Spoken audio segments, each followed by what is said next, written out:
ध्यान के दौरान मन को नकारात्मक विचारों से कैसे बचाएं? अक्सर ऐसे सवाल हमारे मन में आ ही जाते हैं क्योंकि किसी नए काम को आरंभ करने में पुराने काम की आदतें नहीं जाती। इसलिए ध्यान लगाने के दौरान नकारात्मक विचारों का आना स्वाभाविक है। कैसे पाया जाए नकारात्मक सोच से छुटकारा? तो इसका सीधा और साधारण उत्तर है समर्पण। समर्पण कैसे करें और किस चीज का करें? जी हाँ, आपको समर्पण करना है अपने सोचने की शक्ति का। महात्मा गौतम बुद्ध के जीवन से एक घटना को आपके सामने रखने जा रहा हूँ, जिससे आपको ध्यान के दौरान नकारात्मक सोच से छुटकारा पाने के रास्ते का ज्ञान हो जाएगा। एक बार महात्मा बुद्ध अपने कुछ शिष्यों के साथ दोपहर के समय एक जंगल के रास्ते जा रहे थे। जंगल में कुछ दूर पहुंचकर महात्मा गौतम बुद्ध को प्यास लगी। उन्होंने अपने एक शिष्य आनंद से कहा कि उन्हें प्यास लगी है। उस जगह से 1 मील पीछे एक नदी है जो उन्होंने आते समय देखी थी। आनंद को उन्होंने वह जाकर पानी लाने को कहा। 1 मील की दूरी तय करके आनंद जब उस नदी के पास पहुंचा तो देखता है कि उस नदी का पानी गंदा था। शायद उस नदी को किसी बड़े दल ने सवारी सहित पार किया था। जब आनंद ने देखा कि पानी सा नहीं है और इसे ले आना उचित नहीं है, तो वह वापस वहीं आ गया जहां गौतम बुद्ध उसका इंतजार कर रहे थे।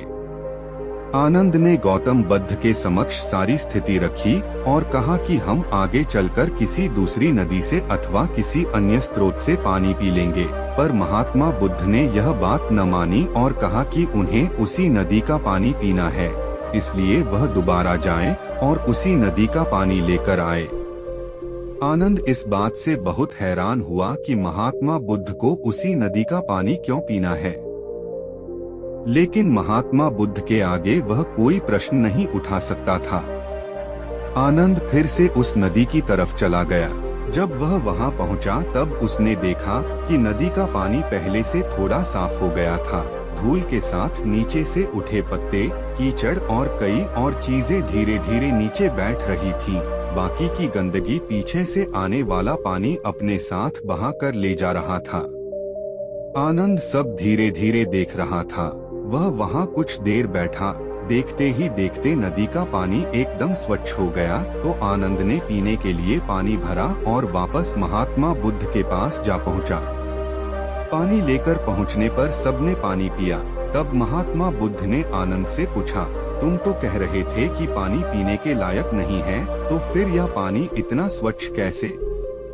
भगवान, वह तो पहली बार में गंदा ही था, बाद में साफ हो गया। तो तुमने पानी सा कैसे किया? क्या तुम पानी में से गंदगी को हटाने लगे, या फिर तुमने पानी में जाकर गंदगी से लड़ाई की? ऐसा क्या किया तुमने कि पानी साफ हो गया? भगवान, क्या मजाक कर रहे हैं? मैंने कुछ भी न किया। जब मैं दोबारा गया तो पानी थोड़ा साफ हो चुका था। कुछ क्षण बैठकर प्रतीक्षा की, उसके बाद पानी एकदम स्वच्छ हो गया। यही तुम्हारी शिक्षा है आनंद, इसे ग्रहण करो। पानी की तरह तुम्हारा मन भी होता।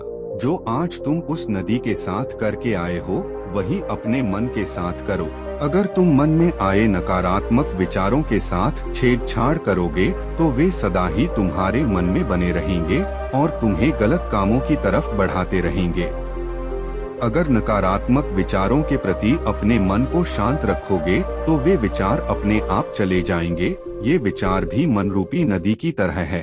अगर इसमें गलत विचारों के कीचड़ सामने आते हैं तो उनकी उपेक्षा करो, उन पर अपना ध्यान केंद्रित मत करो। नकारात्मक विचार अपने आप चले जाएंगे। आनंद अब तक सब समझ चुका था। इसके बाद कुछ देर विश्राम करके वे सब फिर से आगे बढ़ने लगने। मित्रों, इसी तरह हम भी जब अपने अहम को त्याग कर बुरे विचारों से दूरी बनाएंगे तो अच्छे विचार अपने आप हम तक पहुंच जाएंगे। अनावश्यक और नकारात्मक विचारों से छुटकारा पाने का यही सबसे सरल और सुखद माध्यम है। आपको यह कहानी नकारात्मक सोच से छुटकारा कैसी लगी और आपने इस कहानी से क्या शिक्षा ली, हमें और अन्य पाठकों को अवश्य बताएं। नकारात्मक विचारों के प्रति यदि